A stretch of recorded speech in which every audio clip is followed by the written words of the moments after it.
We've all heard the narrative pipeline failures are decreasing thanks to better integrity management and stricter regulations. But what if that's only part of the story? What if there's another explanation? One that calls into question how we're managing corrosion risks. That's exactly what we're diving into. For context, the Alberta Energy Regulator's data shows that internal corrosion-related failures have been on a steady decline since 2008. At first glance, this seems like a win for the industry. But there's a catch. While it is true that the 2023 annual failure count was just 40% of the 2008 level, the decline mirrors the identical reduction in pipeline utilization over the same period. This proportionality suggests that the apparent improvement in annual pipeline failure events may not stem from better integrity management practices, but instead reflects the reduced extent to which traditional pipeline infrastructure is actively supporting production. That's right. When you align the two trends, failure rates and utilization, the proportional decline suggests that fewer failures might not be the result of better integrity management. Instead, it could simply be because the existing pipeline infrastructure is being utilized far less extensively to support conventional production from traditional oil and gas fields. But here's the twist. Listeners might wonder, how can pipeline utilization drop to just 40% of 2008 levels when Western Canada's oil and gas production is hitting record highs year after year? It's a fair question, and the answer lies in the dramatic shift towards shale gas production. Exactly. Like no other time in history, shale gas production has revolutionized the industry. Unlike traditional oil and gas field development, which required extensive pipeline infrastructure to connect scattered well sites, shale gas production is concentrated in compact development sites. Multiple wells located at a single production pad. This allows for significantly increased production with a dramatically smaller pipeline infrastructure footprint. So, while overall production has skyrocketed, the utilization of traditional pipeline networks has sharply declined. This reduced utilization is the true reason for the linear reduction in annual pipeline failure counts beginning in 2008. In contrast to the traditional focus on annual pipeline count, a more precise measure of pipeline performance is to compare annual pipeline failure counts relative to the infrastructure in active service. In other words, annual failure count per 1,000 kilometers of utilized pipelines. Instead of simply tracking the annual failure count, this approach normalizes the data by considering how much of the infrastructure is actually exposed to corrosive operational conditions year upon year. By evaluating failure rates on a utilization basis, we gain a better measure of whether the industry's integrity management practices for classifying and mitigating internal corrosion are truly effective, or whether the trend in annual failure count is merely an outcome of reduced pipeline activity. That's where it gets complicated. If pipeline utilization is considered, then the industry's performance, when normalized, has not improved as much as we'd like to think. And that's a hard pill to swallow for an industry that has invested heavily into integrity programs over the past 40 years. When we examine the rate of pipeline failures relative to pipeline utilization, it becomes clear that resources may not be optimally allocated. For instance, we appear to be overspending on corrosion inhibition, monitoring, and inspection for pipelines with low corrosion potential, while failing to focus adequate resources on the top 20% of pipelines that present the highest likelihood of failure.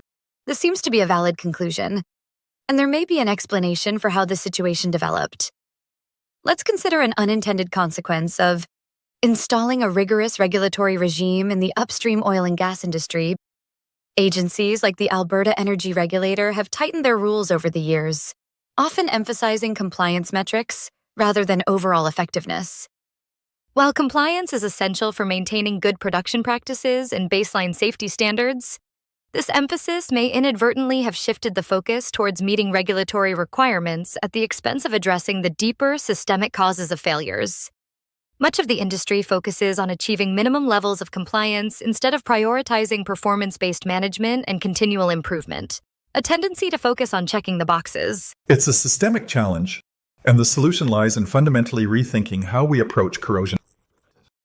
Instead of relying on broad-stroke methods that rely on the application of simplified rules of thumb uniformly across a complex pipeline network, we need to adopt highly targeted, hazard-specific strategies. We need to elevate our ability to achieve proper hazard-aligned corrosion mitigation programs capable of recognizing and adapting the subtle changes in the corrosion hazard profiles that occur over time. This requires using advanced tools like OLGS and PipeSim, which provide a robust foundation for modeling water film movement and characterizing corrosion profiles along the pipeline, and tools such as Triage by Abadata that rely on advanced data pattern analytics that consider the important role of detrimental well behaviors.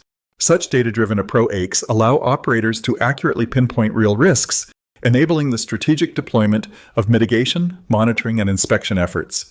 Integrating machine learning models can further enhance predictive capabilities, identifying where failures are most likely to occur, and ensuring that resources are allocated to areas of highest priority. This tailored approach can transform how we manage corrosion, shifting from reactive to truly proactive integrity management. All of that is essential. But it's not just about technology. It's also about fostering a culture of innovation and adaptability. The industry needs to shift from a rigid, process-driven mindset to one that emphasizes tangible outcomes and continuous improvement. This means breaking away from traditional frameworks that often prioritize compliance over performance, and instead focusing on actions that genuinely reduce risk and add value. We need leadership at all levels to champion this cultural shift, fostering an environment where innovation thrives and critical thinking is rewarded. It's not enough to simply follow established procedures. We must empower teams to question assumptions, adapt to changing conditions, and pursue strategies that deliver measurable improvements in safety and reliability. By aligning culture with technological advancements, the industry can achieve a transformative approach to integrity management and achieve the desired improvement in overall pipeline safety. And that brings us to the heart of today's message. Declining failure rates don't automatically equate to improved performance. Sometimes they're just a reflection of reduced utilization. To truly improve, we need to rethink our strategies, challenge the status quo, and implement specific actions that directly address pipeline performance. This includes prioritizing hazard-specific corrosion management programs, optimizing resource allocation to focus on high-risk pipeline segments, leveraging advanced predictive tools, and fostering a culture of innovation that emphasizes outcomes over compliance. Well said. By doing these things, we can move from reactive to proactive integrity management, ensuring measurable improvements in pipeline safety and reliability. To our listeners, we hope this episode has sparked some critical thinking. Share your thoughts with us, and let's keep this conversation going. Thanks for joining us on the Trusted Pipeline Advisor podcast. Until next time, stay informed, stay innovative, and keep questioning.